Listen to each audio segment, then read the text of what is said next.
never know. You never know.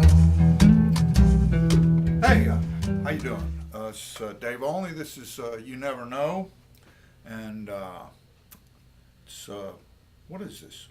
It's late September, but it's really nice out here. Okay, who cares, right? So let's get cranking here.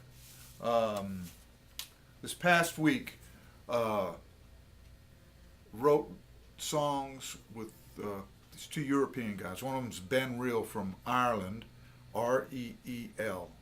It's Ben Reel, and also with my old Dutch friend Odd Vanderveen, Vanderveen. I'm spelling this crap out so you can look them up because these guys are really good. And they came over and they're like really prepared. It was really kind of humbling how they just sit down and they really are ready to go. I really had a great time writing with them. And I also want to mention John Hadley because for whatever social anxiety thing that I have, I like to have John. I like to do this writing with other people with John there because he just makes, besides being a great songwriter and doing what he does musically, it's hard to believe this guy is socially anxious as he is. Actually makes me feel more comfortable. So anyway, I wrote with them. Also wrote with Sergio when we wrote with Ben Reel. Sergio was there with John. It was really nice. Just like the way it's supposed to be.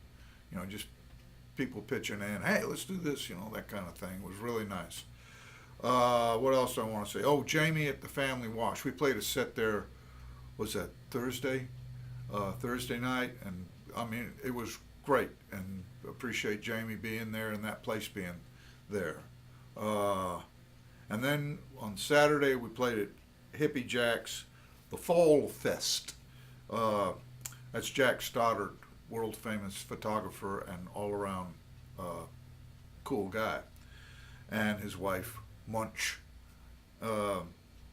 And also want to say hi to Lucienne and the band. Yeah, Justin Amaral playing drums and Dan Seymour playing the bass. It's Sergio and I do so many gigs.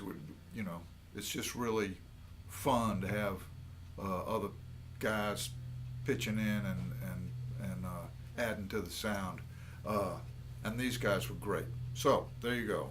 Have I thanked enough people? No! Well, maybe. All right. Folk Alliance and CBGB Fest coming up on October 11th. There's another beautiful Mark Gherkin poster. I haven't looked at it yet. David Olney is nothing less than a twisted American treasure. Hey, wait a minute! A booming narrator of dark topics usually spoken about in hushed tones. He also wields a mighty wicked guitar. Mountain Express, Asheville, North Carolina. I don't know if I agree with that. Except the part that said that I'm awfully good looking or whatever. Okay. Okay, coming up. Here it comes. End of October, crowdfunding. And, we've already started going into the studio and getting stuff done there, and I'm going to ask people to pre-order stuff and be, offering unbelievable gifts for those of you who, want to contribute more than just the cost of one CD, although those people who do that, great. Among the gifts will be, for those of you who give a shit, the staff that I used when I was reciting The Ancient Mariner. I should have brought it today, but it's brilliant, it's lovely, it's more than you could possibly even comprehend, except if you're asleep. So anyway, that's going to be coming up, and I'm nervous about it, of course, but then I'm nervous about getting out of bed. What else is going on? Okay, that's enough of that stuff. I wanted to do this song. Oh, no. I'm rushing things. Because of writing with a guy from Ireland and a guy from the Netherlands, I'm considering this Dave Olney International Week. And to celebrate that, here it's in today's baseball readings. Let me get set here. Oh, where'd it go? Oh, yes, here it is. Okay, I'm ready. Here we go. Number one. Dave Olney Baseball Week salutes Japan. Play baseball. Japanese baseball catchers are taught how to crouch behind the plate properly by having a block with sharp spikes positioned beneath them. And then the game is so popular that 1 out of 2 Japanese is a fan. Now that's 1 out of 2 Japanese is a fan of baseball. They're not a fan of crouching over a block filled with sharp spikes. Seems a bit extreme to me, but who am I to say? Okay, that's a salute to Japan. Here we have a salute to the Vatican. Believe it or not, at the Baseball Hall of Fame in Cooperstown, New York, there is a baseball signed by Pope Paul II. Shazam. I wanted to show you, oh yes, here's a picture of the Japanese catcher crouching over the block with sharp spikes. Well, I bet them guys are tough. Okay, so anyway, now we're going to do a song called The Mighty King of Soul. And, okay, I'll show that later.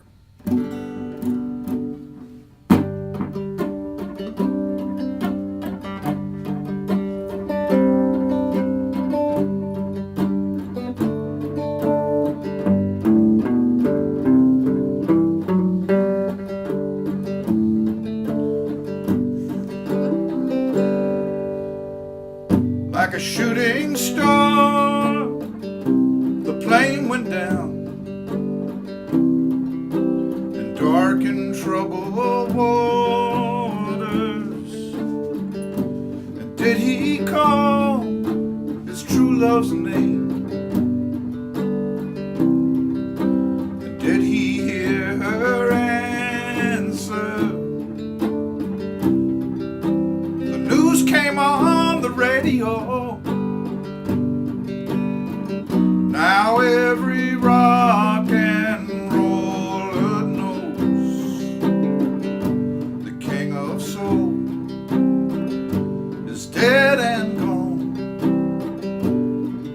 Long live the King of Soul.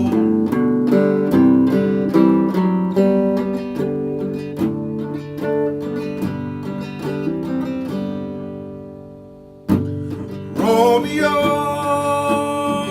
and Juliet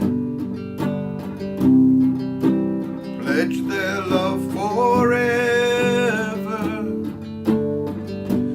They were just 2 teenage kids, but their hearts burned with a fever. For love they lived, for love they died, for the love that won't grow old, for the love that trembles in the voice of the mighty King of Soul. Oh, he's the mighty King of Soul.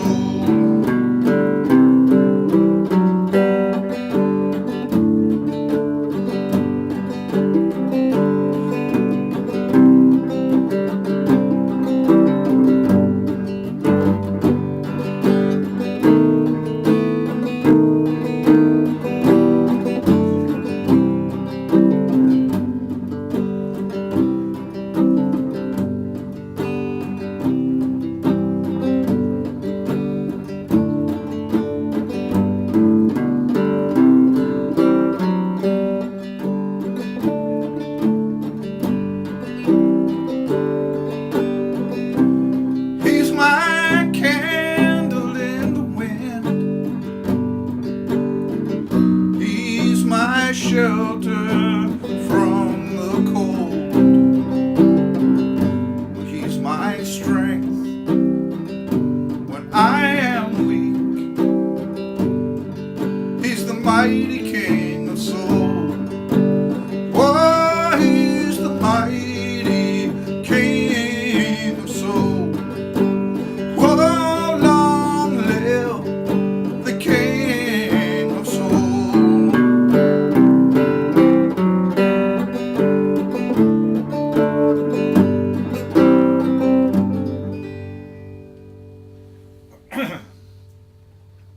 All right, the mighty King of soul. And the way that came about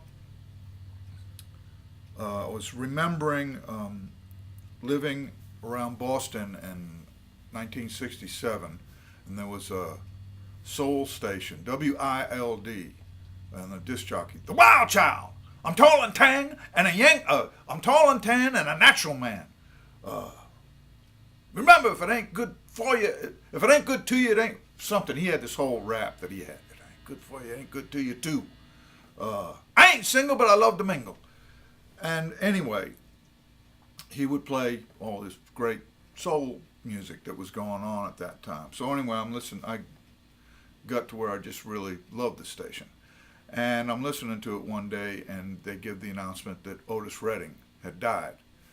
And it said, if you want to send flowers to his widow, Zelma, you can do it through this station. And I remember going, you know, that's a pretty tight relationship that this station has with its audience.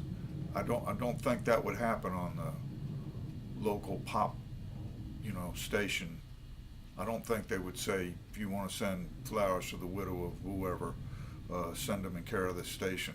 I remember I just was very touched by that. And of course, Otis Redding that was so sad when he died. And I got to thinking about it because recently in this last trip, Sergio and I drove by the lake that Otis Redding's plane crashed into in Wisconsin, so that all came back. And what triggered this thing off was I was in a bookstore looking at a book called Rock and Roll Babylon, I think it was called. And it had a picture of them bringing Otis Redding out of the water. And there's two guys that are holding him up. He looked like he was asleep or something, or he was just maybe drunk, and they were helping him get home or something. But he was, he was dead, and they just pulled him out of the water. It's just this gut-wrenching picture. But anyway, that's what kicked it off, and Otis Redding was the mighty King of soul. So there you go. That's kind of sad, but Otis's music lives on, and that's kind of immortality in that. Okay, I think I covered everything. Yeah, okay. So take care, and I'll see you next time around. You never know. You never know.